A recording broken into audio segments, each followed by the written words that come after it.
Demonic activity and possession is a real thing, not to be played with. It is dangerous. Satan isn't the only supernatural force prowling the earth. In this Joe Rogan podcast with Sam and Colby, I will react and put biblical context. They jokingly mock those that believe in demons, yet believe ghosts are real, while actively experiencing the ill effects. My stepfather, who's like a very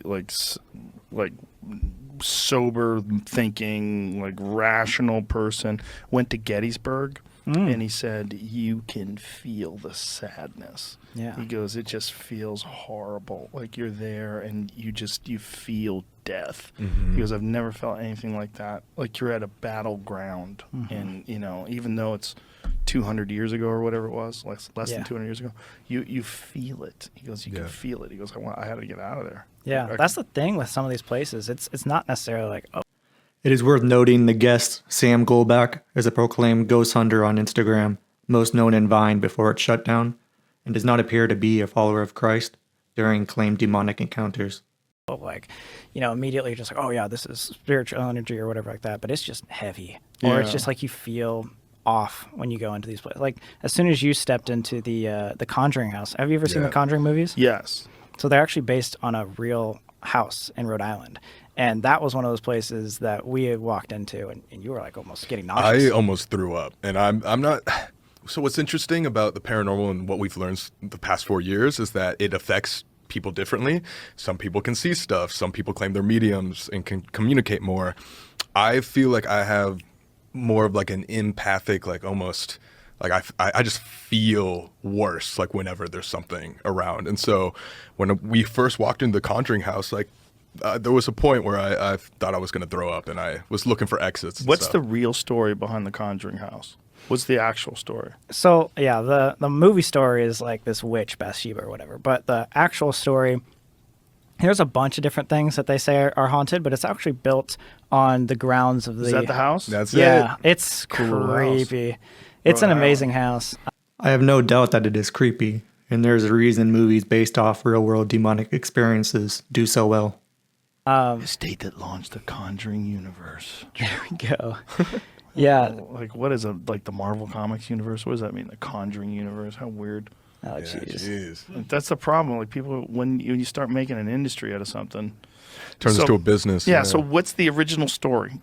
So the most famous we'll get to, but like it's built on the same grounds that the King Philip's War was fought on, like right at the beginning of the United States and everything. So the main people that haunt it are like 7 dead soldiers that this little girl always kept seeing in the walls, and thus it started manifesting more to the entire family. So this family called the Perrin family bought the place in like I think 1972, and for 10 years they said they would see these figures, these soldiers walking around, like their beds would shake, they would get scratches. Like People often assume these spirits can be humans that passed over, aka ghosts, but the reality is these are demons and we should not interact, ultimately welcoming them by doing so. And it kept getting worse over the 10 years. And the crazy part is it got to become famous because of like the final day that like changed it all. They wanted to do like an exorcism on the house because I think, who was the mom Perrin? Whatever. Caroline or something? Carolyn Perrin. Yeah, Carolyn Perrin was like getting like really bad. Like she would have things happen to her every single day. Furniture would move, all these sort of things. She was getting like really rash with everything. So she brought in these demonologists to her. Ed and Lorraine Warren. Ed and Lorraine if you've heard of Warren. them before. No. They're like the demonologists, the paranormal investigators. They are like the fathers of it all. Yeah. Maybe I have heard of them. Are they featured in the Zach Bagan Yes. Museum? Yeah. Yeah. Okay, that's where I've heard of them. Yeah, which is also a crazy place. Yeah. We'll talk about that. But yeah, so anyway. I just went. Really? You just I went? just went a couple weeks ago. Oh, no way. Yeah, my daughter dragged me to that too. Hey, there we go. Vegas. Yeah, so they were doing this like exorcism, and That's them. Yeah. Yeah. Yeah, that's those folks.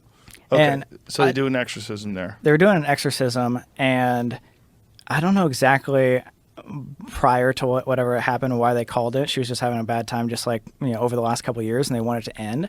And to her claim, she was actually thrown like across the Levitated entire like room and smashed into a wall to where she had injuries.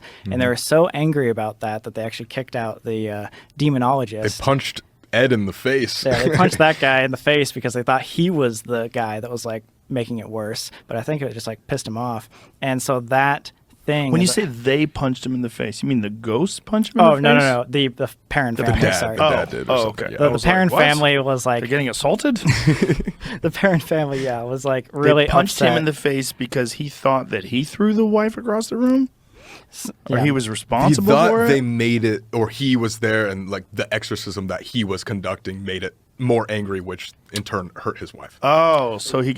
There is no doubt it was demonic activity, but it is so-called ghost hunters that keep the question running if it is someone they knew, ancestor, etc. And in the end, it leaves the door open for the demonic spirit to continue. Got angry. He was like, but "Stop you doing this." Brought him Punched in. him. Yeah, exactly. Exactly, It's like yeah. hiring a priest Sell and the then house, punching bro. a priest. Right, It's like, right. Move. Yeah, exactly. What the fuck is wrong with you? Move down the street. Punching people. Come on. So the Perrin family actually wrote a book about that, and Really? they say the Conjuring movies actually don't do it justice of all the things that happened and all the movements and the craziness that happened in that 10 years that they lived there. They were Really? like, in the real life, actually experiencing it and the trauma that they went through, they say it's like 10 times worse. Yeah. Than And so they feel like it was dead soldiers, like murdered soldiers on the battlefield. Somehow or another, that's Well, here's where it gets interesting is they don't know what it is, but they believe it is something more evil or demonic, whatever you believe in, that is like controlling all of these like soldiers and stuff and trapping them. Movie goes with that's a person named Bathsheba who was like a neighbor who everybody just thought was a witch. But in real life, it was just known as a demonic possession, but no trace back of like what it was. That's an interesting thing, right? Like, because that's in a lot of these cases. They feel like it's not just ghosts, but it's ghosts that are being controlled by some sort of a demonic entity. Right. And the demonic entity keeps these ghosts there, which is like another layer of belief you have to Right. have. Exactly. Like, you just don't just believe that maybe when people die, their energy gets left behind, and then maybe that energy gets controlled by demons. Exactly. It's like, oh my God. It's now like we're another level. We're so into crazy now. Yeah. I don't know if I'm willing to go there. It gets meta. It gets very meta. But if you did encounter a demon, hell you no. would be trapped. You would be this person who, for the rest of your life, there goes Bob. No one would buy it. But exactly. Same thing with The truth is, Jesus Christ has the authority to cast out demons from others, and those whom truly follow him also have such authority. If you are one who does ghost hunting, tarot reading, or witchcraft, I urge you to turn away, repent to Jesus before it is too late.